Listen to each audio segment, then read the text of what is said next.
Hey, what's up, RedEye? It's me, Andy Samberg, aka Young Sandwich. Just wanted to let you know that we're having fun here in Chicago, and go ahead and go check out That's My Boy, June 15th. You'll have fun, I guarantee it. Do you have any favorites in Chicago? Any places you really like to hit when you come in? I went to Lula Cafe last night. Oh, It was delicious. what'd you order? All kinds of schniz.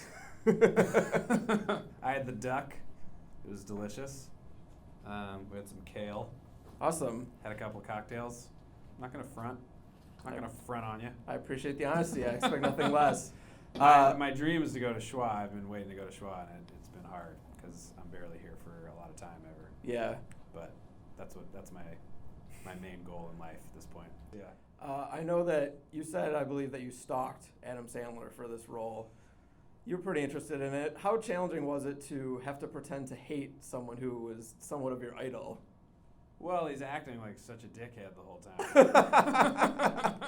That made it easier? That's the trick of acting, is acting, you pretend. It's nice because by the end, we get to have some fun together too. It's not just me being an uptight prick the whole movie. But it's easy when you think about the story of it. My guy is scarred from his childhood of being raised by a teenage dad who had no clue what he was doing. But Sandler, he's always kind of lovable. How do you feel if people look at the poster and say, this was the part you were born to play? I mean, I've said that myself. I've said it to him many times before. Really? Before he decided to do the movie, I was like, "You owe me this." Like, this is a movie about you having a kid who's about 12 to 15 years younger than you, who kind of looks like you, and is a comedian. He owes you. Well, I mean, he could have gone a different direction, but certainly there was no part out there for me that was going to be any more perfect. Maybe if my actual dad starred in a movie. How do you think that would go? I think it would be poorly received. Where do you feel like this fits into, the next phase of your career? I know you have a lot. You have the to-do list coming up, Celeste and Jesse Forever. Do you kind of want to stick with comedy? Do you really want to mix it up? And would you do a role that had was really just serious? I would do it if somebody wanted me to do it and I felt like I connected with the character and could do a good job. That's kind of how Celeste and Jesse came about. Mm-hmm. It was like I read the script and was like, this isn't normally what people would think of me for, but I relate to the character.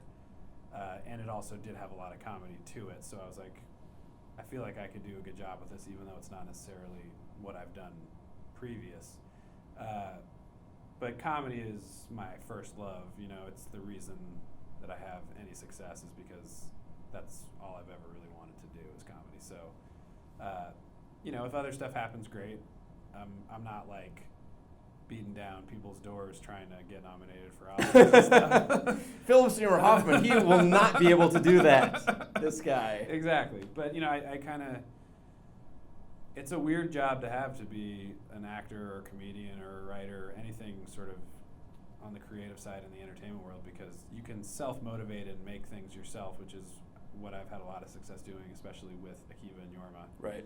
But when I let myself play the part of just being an actor, it kind of is whatever comes to you. And you can chase stuff, but generally people know whether or not they want you to be a part in something, I know, I'm sure you've been talking a lot about your choice to leave SNL. I know you said, I just felt like it was my time. Yeah. You talked to Lauren after the scene was over, stuff like that. Yeah. When did you start thinking about it, and when was the moment that you felt like you knew? I guess I started thinking about it just this past season. I mean, the contract when you first get signed for the show is 7 seasons, and I knew that I was going into my 7th season. And you never, I didn't really know until I was on the phone with Lauren saying it, because no matter when you leave, it's going to be the hardest decision you make. Did he try to convince you to stay? Not really. He's been through it so many times. I think it was definitely much more emotional for me than it was for him. I think if I had wanted to stay, he would have been cool with that too. And the show always finds a way. He's got an eye for talent, and I'm excited to keep watching it, and I love everybody there. I'm going to miss everybody a ton, and I'm eternally grateful to have been on it. You know, it's like when I first got hired, I would tell people it's like when you're a kid and you're like, I'm going to be an astronaut, or I'm going to be shortstop for the Yankees or whatever. Right.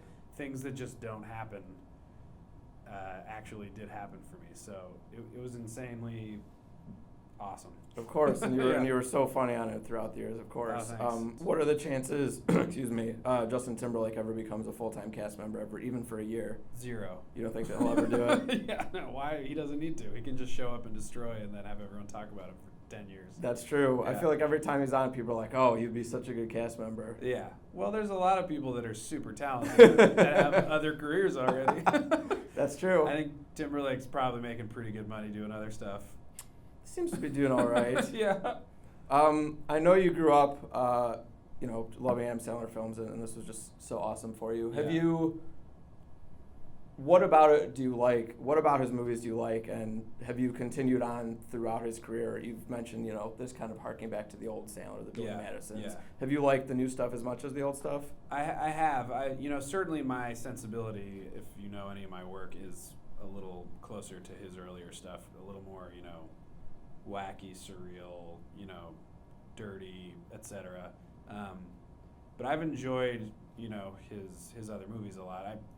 One of the crazier movies he's made recently is Zohan, which I love. Mm-hmm. Like, that movie made me laugh a lot. That made me laugh a lot too. He high fives a pelican within 5 minutes. I'm just like, oh yeah, this is my kind of movie. But this movie definitely is the craziest thing he's done in a while, and it's exciting just because, he wears many hats. He can make family movies. He can make dirty movies.